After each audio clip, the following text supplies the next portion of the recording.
I know where Gary is right now. He's in his garden and he's making a video on some ponds he told me he just put together.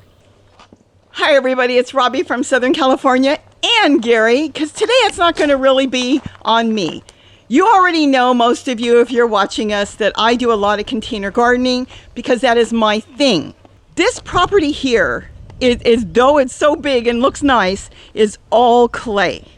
You really can't grow in it. When I first got here in the late 80s, I tried. It was a mess to try to grow in. It was just hard. We had gophers and the soil was really hard to grow in. And what we're doing right now, what I'm doing is taking you for a walk. But the soil is really bad. It is clay.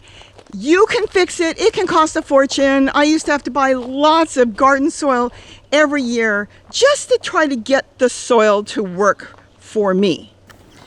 Some years ago, not even that long ago, we did decide to get very serious about this. I decided to start planting more and I went in the containers. And once I figured out how to do it, it has worked like a charm. Gary, on the other side, wanted to do it differently. He had his way. And what he did is do research because he did it for health benefits. These are all wood chips, by the way, laying here. The road does not have any wood chips. Let me show you right here. This is where he drives down to his garden. There is no wood chips down here. The reason is the friction from the tires would slip. So he doesn't put a lot of wood chips down here, but he does on both sides. But he got off of gluten because he was suffering from major allergies, major arthritis, and the only thing the doctors would ever do for him is they would just say, more meds, more meds, more meds. After figuring out that he could go off gluten and all that basically disappeared, he was then into really wanting to do gardening. But his gardening was going to be on the easy. He wanted to do it where it worked for him totally, and he wouldn't have to go water and have to take care of it. So having the space, which he did and does, he started to get wood chips. And as you can see, this is an old pile that's been sitting here for years. He's got a sifter up there. He's got the other sifter that he's made, and you've seen his videos, and we'll put the links to that so you can see what he's done. But he started to get wood chips. Now, I don't know all the details. I can't remember how many loads he got, exactly how many years ago it was. But we get a lot of questions on wood chips. And now here he can drive. See that it's flat? Let me back up so you can see this. This here is flat, so there's no problem with driving on the wood chips. But when you're going up that incline, it's a little slippery. So he's kept the wood chips off of that. He cleared it off and he keeps it down here. But here it's perfect to drive on. You've got something flat, you'll crush it down and make wonderful soil. What we've done is we're taking the clay that was here so bad, or he's done, and he's turning it into topsoil, rich topsoil. So I figured today I'm going to walk down, find him, because I know he's in the garden, and ask him some questions that you guys have been asking me that I really can't answer 100%. Because like I said, I do my container gardening. Oh yeah, I may grab some wood chips to put around the top as a mulch. But all in all, this is his thing, and there he is. And let's see, whoa, I haven't been down here for a while, I haven't seen this. But we don't want, I want to keep it short, so we'll come back and figure out what the heck he's doing here another time. Gary, I have wood chip questions. Let's see, what would you like to start about talking about wood chips? Well, I've been putting down wood chips for the past 5 years, and the last load that I got would have been about 2 years ago. That was the last load 2 years ago. Yeah. So with wood chips, basically, once somebody brings them in, if they don't have a big property, 1 or 2 loads is more than enough for a lifetime, really. Yeah, it will last a really long time. Depending on your climate, here it'll last a really long time. In a drier climate, it'll last longer. In a wetter climate, it'll break down a lot faster. So if you were in Florida, it pretty much will break down very quickly within a year or two. But here it could take 10 years. 10 years. And in the meantime, you're growing in it. You're reaping the benefits from it. Yeah, I'm reaping the benefit. So these are some of my last deliveries. And I'm going to say these have been here for 2.5 years. So these are over 2 years old. Now, with this, if you wanted to, if somebody just piled it up, you could actually dig in the center and use it like a garden soil, correct? Correct. My other pile, my older pile, is 4 years old, and that is the one that I've been harvesting from. I don't know if you saw it when you walked down. Oh, we did see that. Okay. So that's next to my sifting trommel. Down here I've laid it down originally about 2 foot deep, and now that I'm setting up these ponds I can see that it's 9 inches deep. So we're standing on 9 inches of wood chips.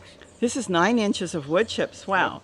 Now this will slowly break down and collapse, or slowly break down and collapse. But not totally. You'll always... Well, not totally. It'll be a long time before it'll totally get to that point. What I want to do is try to get some of these segments on questions I get that I really can't answer or feel that I don't want to answer. I get a question a lot like, can you use toxic wood like eucalyptus or oleander to use as wood chips? What do you say about that? Yes, you can. There's not a problem with that. You don't want to put fresh oleander or eucalyptus around your plants or in your garden. If you put it aside, it'll decompose. So any toxins, and that's not just oleander, that's a California thing, but even walnut, different things in other states. I do a lot of research, and I've got a couple of websites that I like. The University of California, Davis. They've got information online on eucalyptus and oleander, and the universities across the country, pretty much their information says a similar thing. Within 14 days, it's broken down and it's reduced to a reasonable level. Within 6 months, it's undetected, any sort of toxins in the plants. Well, let me ask you, what on all the loads, can you name the trees that you got in all these different loads? Do you have an idea of at least some of them? Yes, I do.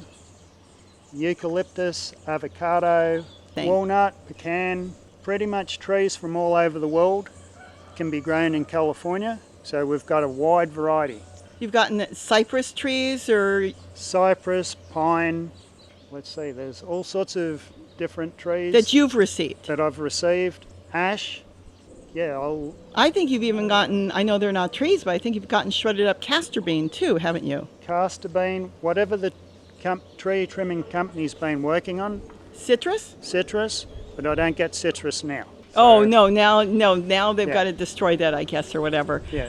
Okay, but back then you got all kinds of stuff. Fig citrus, trees, I think. Fig trees. That's why I used to have trees popping up in different areas after they delivered it. If they bring in trees that have seeds, I end up with a lot of trees growing in the wood chips fairly quickly. Wow. So we've had this now for 5 years. And with your garden, I know I have to cater to my garden because mine is done in totes. Not all of it, but most of it. Yours, you only come down here, what, once or twice a week to even water, if that? Yeah, it depends on the season. Depends on the season. Like right now, I've got a little more time, so I'm down here at least every other day. You know what, let's step into your garden real quick. I want to keep this short because what I want to do is, if they have questions, we can come back and I can ask you the questions. But I know I've gotten the eucalyptus question, and go ahead and open, unless there was something you wanted to show us here. Real quick, I was just working on my apples. Oh, let's see. Let's not leave the gate open too long or the rabbits will be running in. There's always a question as to whether you can put the wood chips up against trays. And Paul Gauchi, who really got me onto the wood chips, does it, and I do too. With my apple trees, below the graft wants to send up these suckers, and what I do is I take the suckers off and they've got roots to them. So now that I know that I've got good root stock, because someone developed this root stock for our area, I can graft onto these later on. So I'll pot these up into individual pots when I get around to it, but having the wood chips up against the tree, if it's above the graft line, you'll end up getting suckers. If you leave it, you're going to have to trim the suckers anyway. Okay. Wow, so I'll follow you for a minute. Okay, so you're going to grow those trees and then you'll make more apple trees for free. Yeah, and if I can get this area fenced off, I'll plant more apple trees down here. Yeah, from the deer. The deer. The deer. The beautiful deer that come through. Wow. Look at this. And this is basically all in the ground. Everything is, look at the size of the rhubarb. You know, I'll let you walk over there, but I want to keep this short because I want to create questions so I can come back and ask you, and this way you can answer it because you're really, whoa. This is even bigger than the last time I came down on your garden tour. They doubled in size again. Yeah, this has doubled in size. I had to start clearing things out of the way because I had to walk around it. So everything in here is in the soil, in the wood chips you brought in, because this was all clay. It was like a parking lot. It just hard packed clay. So it was absolutely impossible to grow in. Yeah, basically the ground underneath is pretty much bedrock because to build this structure they had to clear it. And they took it down to bedrock. So what little soil is here, most of it is what I've brought in or has been built by the wood chips. Do you know how many inches of wood chips you have here by any chance, or about? Look at that. Okay, this has come down to maybe 4 inches deep.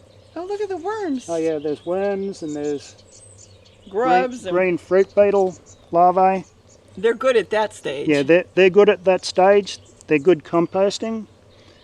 They're feeding on the wood chips and the worms. It's just, if I moved around enough, I'd be able to find a lot of worms here. I have a question that has nothing to do with wood chips. Can you feed those things to chickens? Yeah, you can feed these to chickens. They look so big. Chickens would love those. Oh, wow. Okay, so it's dropped down to 4 inches. So if you wanted to at some point, you could add in more. Yeah, I'm just getting ready to add in more. That's why I've started to clear it out a little bit. And the piles on the outside of my garden, I'm just going to bring some of those in.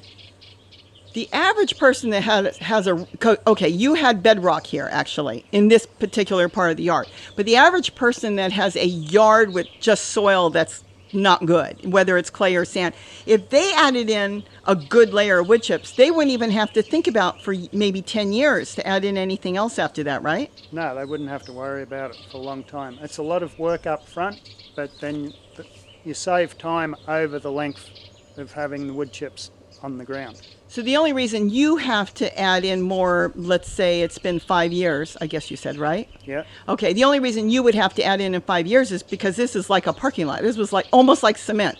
Yeah, this is almost like cement underneath. Okay, because it's rock. It's okay. So the average person, once they bring it in, may basically have enough for almost a lifetime if they're feeding their soil back with their own plants. But you, I see, I understand now, because it was like bedrock, you just want to add in more, even though it's doing quite well in 5 years without adding in anything else. Wow. Plus you could container garden, but we won't go there because that's my thing. You know what? We've done this now for almost 15 minutes, and I want to get the questions so I know what to ask. Do you have anything else you think as a wrap up on this, just that somebody may want to know? Well, I think it's really changed the way I garden or even thought about gardening. I don't think, without the wood chips, I don't think I'd be gardening, because regular gardening and digging and all that sort of thing, it was just physically hard and it's time consuming. I spend less time gardening this way.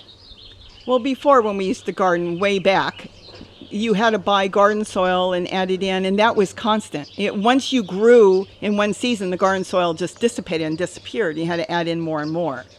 You couldn't feed the soil quick enough in the ground the way our soil was. Yeah, because that form of gardening is a constant input. This form of gardening, you do it once and you don't have to do any regular inputs.